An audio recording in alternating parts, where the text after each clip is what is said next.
에베소서 3장 17절에서 19절 말씀 우리 다 찾으셨으면 한 목소리로 같이 봉독하겠습니다. 시작. 믿음으로 말미암아 그리스도께서 너희 마음에 계시게 하시었고 너희가 사랑 가운데서 뿌리가 박히고 터가 굳어져서 능히 모든 성도와 함께 지식에 넘치는 그리스도의 사랑을 알고 그 너비와 길이와 높이와 깊이가 어떠함을 깨달아 하나님의 모든 충만하신 것으로 너희에게 충만하게 하시기를 구하노라. 아멘. 할렐루야. 여러분 우리 중 대다수는 신앙의 연수가 꽤 됩니다. 연식이 꽤 되시죠? 또 하나님께서 이렇게 선미 가운데 우리가 이 십자가 복음교회에 모여서 함께 또 신앙생활하게 하셨습니다. 군대에는 군대밥을 짬밥이라고 하는데 군대에서 보낸 시간을 무시하지 말라는 의미에서 그죠? 예비군들이 아무리 허접해 보여도 다 훈련받은 게 있기 때문에 전쟁 나면 그죠? 현역병보다 더 큰 일을 하게 돼 있단 말이죠. 그래서 이렇게 얘기하지 않습니까? 늘 내가 먹은 짬밥이 몇 년인데 그죠? 이렇게 남자들이 이야기 많이 하죠. 교회에서도 교회밥 먹은 것을 무시하지 못합니다. 여러분도 교회밥 많이 드셨죠? 오늘도 맛있는 또 밥 먹으려고 기대하고 오셨습니까? 영적인 밥, 그죠? 또 육적인 밥도 우리에게 필요하잖아요, 그죠? 여러분 가운데 혹시 나는 신앙생활을 생판 처음 해보고 이 교회와 홍 목사가 첫 교회, 첫 목사다 하시는 분 혹시 있으세요? 아마 대부분은 적어도 2교회 이상, 뭐 어떤 분들은 뭐 5교회. 저도 이제 목회를 쭉 해왔으니까 교회를 많이 섬기지 않았습니까? 그러니까 뭐 10교회 이상 이렇게 아마 교회를 섬겼던 것 같아요. 그러니까 여러분 적어도 2교회 이상 그리고 꽤 많은 목사님들과 신앙생활을 하셨을 것입니다. 그런데 이렇게 성도들이 신앙생활하는 것을 잘 살펴보면 어떤 이들은 시간이 지나면서 영적으로 성장하고 열매 맺는 수준으로 나아가는 반면에 어떤 사람들은 똑같이 신앙생활을 하고 있는 것 같은데 꽤 시간이 지났음에도 성장하거나 열매 맺는 그 기미를 보이지 않는 경우도 우리가 있다라는 거죠. 여러분도 그렇게 느끼십니까? 이게 뭐가 문제일까요? 같이 모여서 신앙생활하고 있는 것 같은데 여러분 영적으로 성장한다는 것은 무엇을 말하는 것이죠? 영적으로 성장한다는 것은 무엇을 말하는 것입니까? 열매를 맺는다는 것은 뭘 말하는 것이죠? 우리가 먼저 이것을 알아볼 필요가 있는데 먼저 로마서 8장 13절 말씀을 보세요. 영적으로 성장한다는 것은 뭘 말하는 거냐? 이거 보니까 사도 바울이 뭐라고 기록해놨냐? 너희가 육신대로 살면 반드시 죽을 것이로되 영으로서 몸의 행실을 죽이면 살리니 이렇게 가르쳐주고 있어요. 그러니까 영적으로 성장하는 것은 뭐냐? 육이 영을 지배하는 게 아니고 시간이 지나면 지날수록 뭐가? 우리의 영이 육을 지배하게 된다는 거예요. 그러니까 쉽게 설명하면 이 몸뚱이가 가진 정력대로 살아가는 게 아니고 이 몸뚱이가 원하는 대로 이 육신이 원하는 대로 욕망대로 살아가는 게 아니고 하나님이 원하시는 삶을 살아가게 되는 것 이게 바로 영적인 성장이란 말이죠. 또 보세요. 갈라디아서 5장 22절은 열매에 대해서 말하고 있습니다. 근데 여기 보면 뭐라고 얘기하고 있냐? 오직 성령의 열매는 같이 한번 읽어볼까요? 사랑과 희락과 화평과 오래 참음과 자비와 양성과 충성과 온유와 절제니 이 같은 것을 금지할 법이 없느니라. 그러니까 신앙생활을 하다 보면 열매를 맺게 돼 있는데 어떤 열매를 맺는가? 사람이 점점 사랑의 사람으로 바뀐다는 거예요. 또 우리 삶 속에서 기쁨과 평안함이 넘친다는 거죠. 또 사람들과 평화하게 되고 하나님과 평화한 것은 당연한 것이고 사람들과 싸우는 거 아니에요?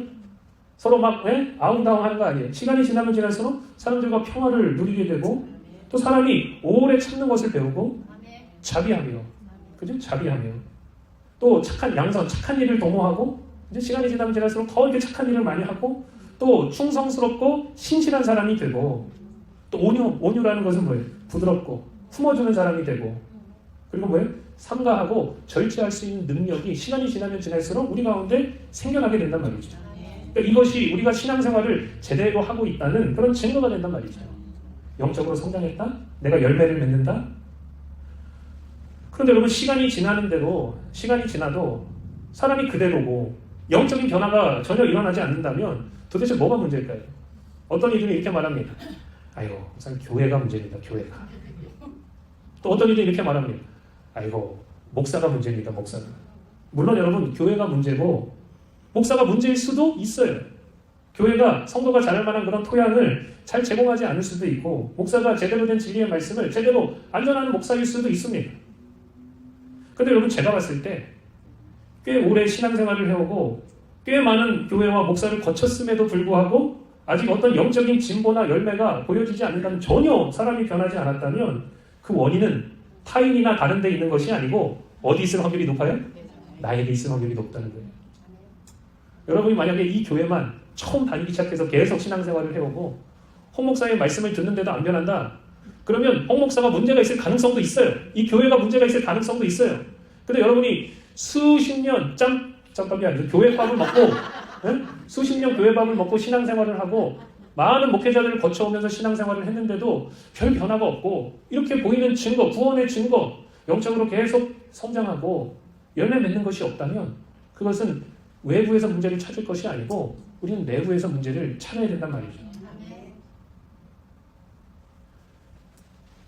많은 사람들이 신앙생활을 하다 보면 저절로 영적인 성장이 일어날 거라고 자꾸 생각해요. 신앙생활 하다 보면 저절로 영적으로 성장하겠지. 또 교회에서 많은 시간을 보내다 보면 사람이 그래도 조금은 변하지 않을까? 이렇게 생각한다는 거예요. 또 어떤 분들은 지금까지 만났던 목사들이 다 시원찮았기 때문에 내가 정말 좋은 목회자, 말씀을 잘 전하는 참 목자를 만나면 그러면 내가 달라질 거야, 이렇게 생각하시는 분들도 있을 수 있을 것입니다. 물론 여러분, 목사라는 이 직책이 너무나도 중요해요. 또 교회 생활하는 것, 이것도 너무나도 필요한 것들입니다. 그런데 여러분, 이게 가장 중요하고 결정적인 것이 아니란 말이죠. 왜 그러냐면 여러분, 사람은 성경책 하나만 있어도요 그 가운데서 진리를 깨달을 수 있고 구원받습니다. 여러분, 하나님 말씀 그 성경책 하나만 있어도 그 사람의 삶이 변화되는 거예요. 우리가 이 생각을 올바로 할 필요가 있단 말이죠. 잘하는 것, 열매 맺는 것은 다른 사람이 해주는 게 아닙니다. 약간의 제가 여러분에게 도움을 줄 수 있어요. 주변에 있는 사람들이 여러분에게 도움을 줄 수 있습니다. 그러나 결국은 누구에게 달린 것인가? 나에게 달린 거예요. 다른 거 핑계 댈 수가 없단 말이죠. 그렇다면 여러분, 잘하고 열매 맺는 것의 비결이 어디 있을까요? 저는 당연한 진리지만 이게 가장 중요한 진리이기 때문에 오늘 이 말씀을 여러분과 나누려고 합니다.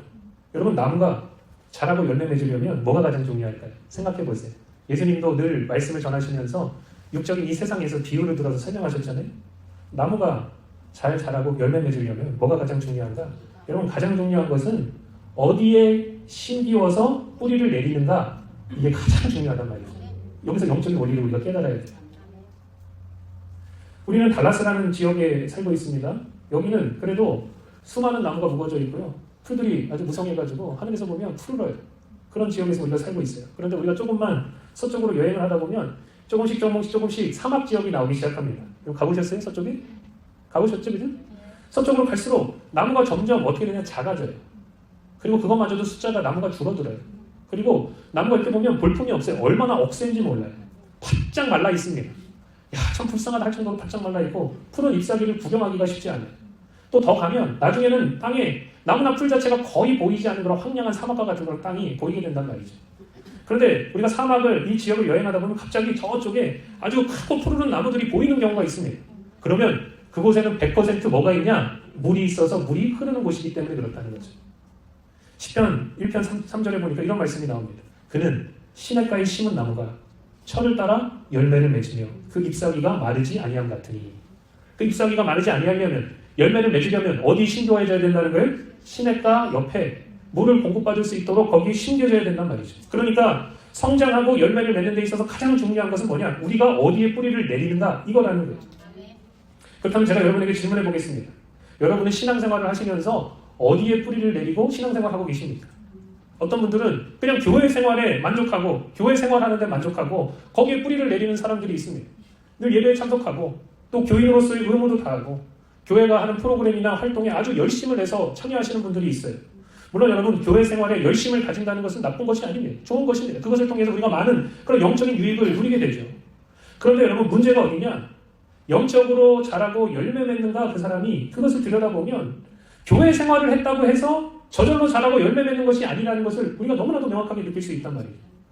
20, 30년 신앙생활 했는데, 4, 50년 신앙생활 했는데, 우리 김정국 목사님은 몇 년 신앙생활 하셨을까요? 저도 모태신앙이기 때문에 45년을 넘게 신앙생활을 했는데, 신앙생활, 이 교회 생활을 했다고 해서 저절로 사람이 영적으로 자라고 열매 맺는 것이 아니라는 것을 우리가 분명히 깨달아야 합니다. 오히려 변화가 없고 열매가 없는 경우가 얼마나 많은지 몰라요. 우리가 이것을 주목해서 들여다보고 깨달아야 된단 말이죠. 또 어떤 이는 자기 신앙을 사람 위에 세우는 사람들이 있습니다. 나는 이 목사님 좋아. 나는 교회 사람들 중에 이 사람 좋아.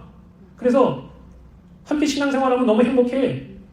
여러분 저는 저에게 와서 막 칭찬하고 우리 목사님이 최고. 우리 목사님이 제일 좋아. 달라스에서 최고예요. 하시는 분들을 보면 이렇게 생각합니다. 이 사람이 나중에 나 뒤통수 칠 확률이 높구나. 여러분 웬만해서는 제가 여러분 뒤통수 안 치죠. 그죠? 목사가 뭐 그래도 정말 하나님 앞에 올바로 서려고 하고 제대로 목회하려고 하는 목사가 여러분 뒤통수 치겠습니까? 그런 목사님들은 거의 없죠. 근데 여러분들이 저한테 와서 막 칭찬하고 좋다 그러고 한다고 해서 제가 기분은 좋겠지만 제 마음이 흔들리지 않는단 말이에요. 이분이 지금은 저렇지만 좀 시간 지나서 실망할 일이 발생하면 획 돌아설 가능성이 굉장히 높아요. 처음에 막 좋다고 난리치는 분이 나중 가면 더 식을 확률이 높다는 거예요. 그렇지 않습니까? 여러분도 교회 안에서 더 선호하고 친한 분, 신뢰하고 의지하는 분들이 있을 거예요. 그분들 때문에 또 교회에 나오고 그렇게 하는 분들이 있을 것입니다. 성도들끼리 서로 아끼고 친하게 지내고 교제하고 서로 의지하는 건 좋은 일이죠. 그죠? 좋은 일이에요. 그런데 문제는 뭐냐? 사람이 한결같지 못하다는 게 문제입니다. 내가 무슨 짓을 할지라도 늘 나를 사랑으로 품어주고 반석과 같이 흔들리지 않는 존재가 되는 그 사람이 누가 있겠어요? 사람 중에는 없다는 거예요. 그런 사람이 이 세상에 존재하지 않는 것이 문제입니다. 여러분 한피 나눈 형제자매도요. 때로는 마음이 안 맞고 싸우면 의절하는 게 인간입니다. 그렇지 않아요? 형제끼리 서로 연합하고 잘 지내면 너무 좋죠. 근데 마음이 안 맞고 뭔가 비틀어지고 싸우게 되면 나중에 작은 것 가지고 의절하는 경우도 얼마나 많은지 몰라요. 때로는 부모 자식 간에도 그 관계가 그렇게 가장 가까운 사이임에도 불구하고 깨지는 경우가 얼마나 많습니까? 사람을 보고 거기에 기대서 신앙생활하면 우리는 실망하고 시험에 들 확률이 너무나도 높다는 거죠. 여러분 교회나 목사나 사람에게 뿌리를 내리고 신앙생활하는 게 아니라면 우리는 도대체 어디에 뿌리를 내리고 신앙생활을 해야 될까요? 오늘 본문 말씀은 우리에게 이렇게 얘기합니다. 17절 말씀을 보세요. 우리 천천히 한번 읽어보겠습니다. 시작. 믿음으로 말미암아 그리스도께서 너희 마음에 계시게 하시옵고 너희가 사랑 가운데 뿌리가 박히고 터가 굳어졌어. 그러니까 뭐가 우리를 영적으로 자라게 하고 열매 맺을 수 있게 하는가? 그 비결이 뭔가? 예수님이 우리 마음에 계셔서, 그러니까 신앙생활을 하면서 다 똑같이 앉아있는 것 같지만 그 마음에 예수님을 모신 사람과 그렇지 않은 사람이 영적으로는 너무나도 명확하게 나눠진다는 거예요. 예수님이 우리 마음에 계셔서 예수님과 그분의 사랑에 우리의 그 뿌리를 박으면 우리가 자라고 열매 맺을 수 있다는 거죠. 이게 여러분 단순하고 당연한 이야기 같지만 이게 되는 사람, 이것을 정말 신앙생활을 하면서 실천하는 사람은 소수에 불과하다는 것이 문제입니다. 열심히 교회 생활해요. 열심히 사람들과 함께 지내면서 섬기면서 삽니다. 많은 그런 의무들을 다 합니다. 우리가. 근데 문제는 뭐냐? 그 안에 정말 예수님을 모시고 사는가? 예배는 드리고 헌금도 하고 기도도 하고 여러 가지 의무들을 다 하는데도 그 안에 예수님을 모시고 살지 못하는 경우가 얼마나 많은지 모릅니다. 그러면서 왜 우리는 나에게는 열매가 없지? 왜 나는 영적으로 성장하지 못하지? 이렇게 반문하는 경우가 너무나 많다는 거죠. 뭐가 영적으로 자라고 열매 맺게 하는 비결인가? 예수님이 우리 마음에 계셔서 예수님과 그분의 사랑이 우리의 뿌리를 받고 그 뿌리를 깊이 내리면 우리는 반드시 자라고 열매 맺게 되어 있습니다. 이게 처음부터 되는 사람은 자라기 시작할 것이고요. 이게 처음부터 되지 않는 사람은 절대로 자라는 일이 없을 거예요. 여러분 다시 한번 강조합니다. 우리는 교회의 뿌리를 내리는 게 아니에요. 세상적으로 봤을 때 여러분 괜찮은 토양의 괜찮은 토양을 가지고 있는 교회들이 굉장히 많이 있습니다. 달라스에도 괜찮아 보이는 교회들이 얼마나 많은지 몰라요. 크고 멋진 건물, 우리도 좋은 건물을 가지고 있지만 그러나 더 크고 아주 멋진 건물들, 교회 가보세요. 막 조명이 막 반짝반짝하고요. 화려한 조명의 음향이 얼마나 대단한지 그냥 방송국에 쓴 음향보다 더 좋은 음향을 가진 교회들이 얼마나 많은지 모릅니다. 또 가보세요. 커피도 막 커피집도 있고 어떤 큰 교회들은 한국에도 여러분 예전에 한번 교회 이 커피숍을 만드는 게 유행이래가지고 뭐 큰 교회들은 다 커피숍 만들어 놓고 그냥 왔다 갔다 하면서 교제하고 커피 한잔 마시고 그러면 사람이 얼마나 기분이 좋습니까? 여러 가지 편의한 부대 시설 또 수많은 그런 우리 삶의 유익한 프로그램들 교회에서 많이 하죠. 또 사람들이 여러분 많이 몰려 있으면 사람들이 더 관심이 가는 거예요. 아 저기는 뭔데 저렇게 사람들이 많이 모였을까? 많은 사람들 또 때로는 보면 뭔가 있어 보이는 목사들 딱 봐도 뭔가 있어 보이는 목사들 있잖아요. 그죠? 그러니까 사람들이 거기에 몰리는 거죠. 여러분 저는 분명하게 얘기하는데 저는 뭐 없습니다. 뭐 별거 없어요. 그래서 우리 성도들 가운데 목사님 제가 좀 다른 교회로 옮겼으면 좋겠습니다. 여러분 말씀하시면 저는 미련 없이 보내드릴 거예요. 왜냐면 제가 뭐 별거 있는 목사가 아니기 때문에 뭐 대단한 걸 하는 목사가 아니기 때문에 예수님도 사역을 하시면서 사람들이 떠나가는데 때로는 전혀 붙잡지 않으셨어요. 제자들에게 이렇게 말씀하시 제자들에게 가까이 있는 제자들에게 사람들이 그냥 일반 사람들이 예수님 따라다니다가 떠나버리니까 제자들에게 이렇게 말씀하시면 너네도 가려느냐? 너네도 가면 내가 어쩔 수 없지만 너네도 가려느냐? 이렇게 말씀하시지 않습니까? 여러분은 도대체 무엇을 위해서 이곳에 와서 여기 앉아 계십니까? 여러분은 뭘 보러 오셨습니까? 예수님께서 이렇게 말씀하셨어요. 누가복음 7장 24절에 여기 보면 세례 요한에 대한 얘기를 예수님 하고 계십니다. 세례 요한이 보낸 자가 떠난 후에 예수께서 우리에게 요한에 대하여 말씀하실 때 너희가 무엇을 보려고 광야에 나갔더냐? 바람에 흔들리는 갈대냐? 그러면 너희가 무엇을 보려고 나갔더냐? 부드러운 옷 입은 사람들이냐? 보라, 화려한 옷을 입고 사치하게 지내는 자는 왕궁에 있느니라. 그러면 너희가 무엇을 보려고 나갔더냐? 선지자나 옳다. 내가 너희에게 이르노니 선지자보다 훌륭한 자가 바로 이 세례 요한이라. 기록된 바 보라, 내가 내 사자를 내 앞에 보내노니 그가 내 앞에서 내 길을 준비하리라 한 것이 이 사람에 대한 말씀이다. 이렇게 기록해 놓고 있습니다. 예수님이 묻고 계시다는 거예요. 너희가 도대체 뭐 하려고, 뭐 보려고 광야에 나갔느냐? 광야에서 볼 수 있는 익숙한 것들, 갈 데가 왔다 갔다 하는 건 그것도 멋있지? 자연이니까? 아니면 거기에 모여있는 사람들, 뭔가 사람들의 눈길을 끌만한 그런 화려하고 세련된 것들, 그런 거 보려고 나갔느냐? 왜 모였느냐? 뭘 보려고 하느냐? 또 거기에 단순히 있었던 하나님의 종을 보려고 나간 것이냐? 이런 그게 아니라는 거예요. 핵심은 뭐냐? 그 종이 전하는 하나님의 말씀, 그 진리를 듣기 위해서 사람들이 광야로 나아갔다는 것이죠. 도대체 이 세례 요한이 어떤 말씀을 전했기에, 누구에 대한 말씀을 전했길래 사람들이 거기에 나갔냔 말이죠. 광야에 뭐 볼 게 있습니까? 뭐 먹을 게 있습니까? 얻어먹을 뭐가 있어요? 우리 교회는 밥이라도 주죠. 광야에 나가면 아무것도 먹을 게 없어요. 물도 없습니다. 근데 왜 나갔느냐? 도대체 세례 요한이 뭘 전했기 때문에 세례 요한은 광야에 외치는 소리로 메시아가 올 것을 그렇게 계속해서 광야에서 소리 질렀습니다. 소리 질러 외쳤습니다. 메시아가 올 거야. 그리고 여러분 예수님이 오자 이분이 바로 세상 죄를 지고 가는 하나님의 어린 양이야 하고 예수님이 그 메시아 되심을 세례 요한이 증거했단 말이죠. 세례 요한이 왜 중요하고 왜 위대한가? 오직 하나, 예수님 앞에서 그 길을 예비했기 때문에 그래요. 예수님을 드러냈기 때문에 그렇습니다. 그렇게 여러분, 저희 초점은 여러분의 신앙생활을 교회에 뿌리게 내리게 하는 것도 아니고 이 교회에 뿌리 내려가지고 자라둬야지. 그래서 내가 조금 이 사역을 크게 만들고 부흥시켜야지. 그래서 내 이름을 알려야지. 그게 아니라는 거예요. 여러분의 그 신앙을 사람들에게 뿌리 내리게 한 것도 아니고 목사에게 뿌리 내리는 것도 아니고 다른 사람에게 뿌리 내리려고 하는 것도 아닙니다. 그렇게 했다고 해서 신앙이 자라고 열매 맺는 것이 아니더라고요. 만약에 여러분이 무릎을 탁 치는 어떠한 신박한 가르침과 설교를 들으려고 왔다면 여러분 번지수를 잘못 찾은 것입니다.